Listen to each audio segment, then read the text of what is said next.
Hi, everybody, and welcome to Immediately Improve Your Communication in your relationships. So whether this is with your partner, a family member, a coworker, let's get at it. My name is Dawn Bennett with Touch Remedies. I'm your energetic relationship and emotional expert. And I've been working with clients for over 23 years in this field, especially using emotional freedom techniques, also known as tapping.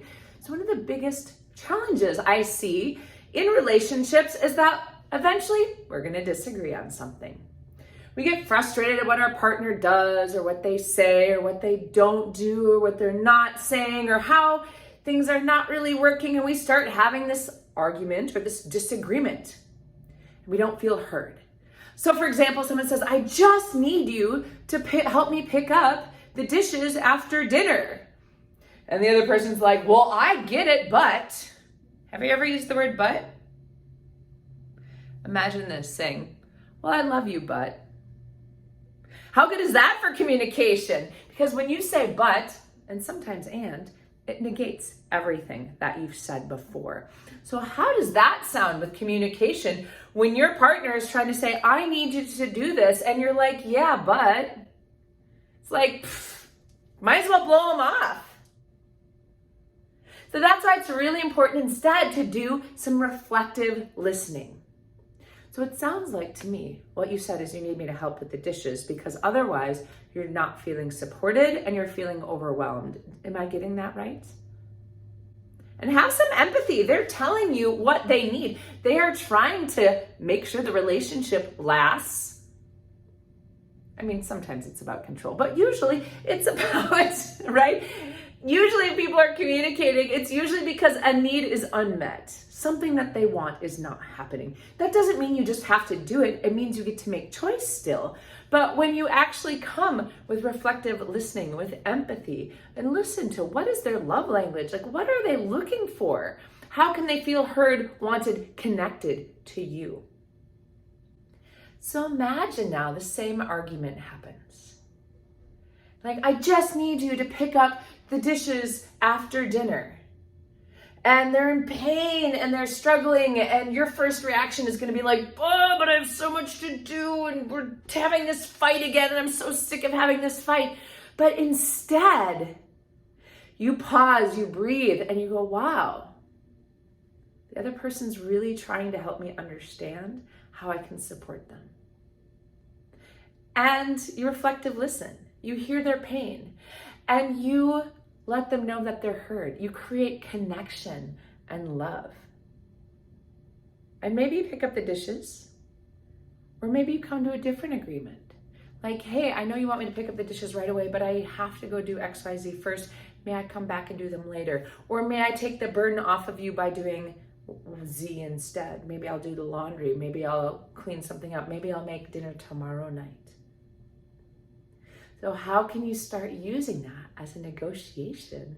But not in a, well, you're always telling me to do this and you're trying to control me. Not that kind of a negotiation, but letting people feel heard, wanted, loved. I mean, maybe if it's your partnership, having them feel connected, like you hear them, might make your sex life better, just saying.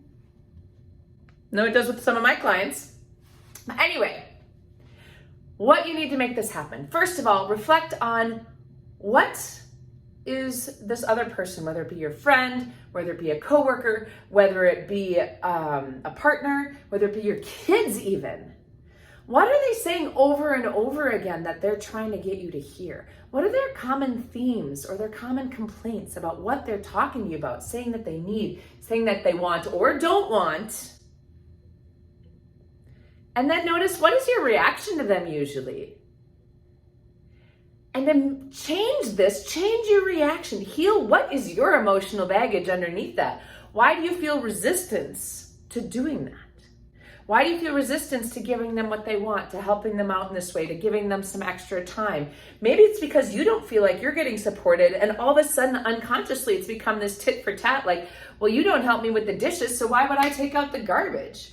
Well, you don't listen to me when I come home from work, so why would I bother stopping and getting off my phone in order to pay attention to your struggles? So we start doing this unconsciously in all of our relationships. So to immediately improve communication, really learn to stop. What are you feeling? What do they need? How do you respond to that? Don't say but.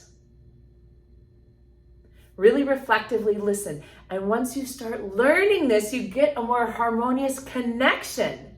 Less stress, less arguments, and it starts healing some of those past things that they're upset about, that they're complaining about, that they feel like their needs are not getting met. Maybe you just have to take a pause and say, you know what, I really want to talk about this another time. Can we sit down and talk about this? Because I'm feeling really triggered right now and I'm really upset and I really want to find a solution because I hear you saying this over and over again and I want to make sure that you don't feel this way. Like, wouldn't that be great? Doesn't that feel supportive? Like you can actually work on your relationship together? You can use some tapping, you can use some journaling, you can use any kind of tool to kind of clear this emotional baggage, right? So that way, once you get connected, you can feel more love, more community. You can start creating synergy instead of anger. You're less stressed, your immune system works better, all of the things. Wouldn't that be amazing? So if you're inspired even a little bit by this video, hit subscribe, click that bell, click the like button, and I look forward to seeing you in another video. Thank you so much for watching. I'm Dawn with Touch Remedies, your relationship and emotional expert.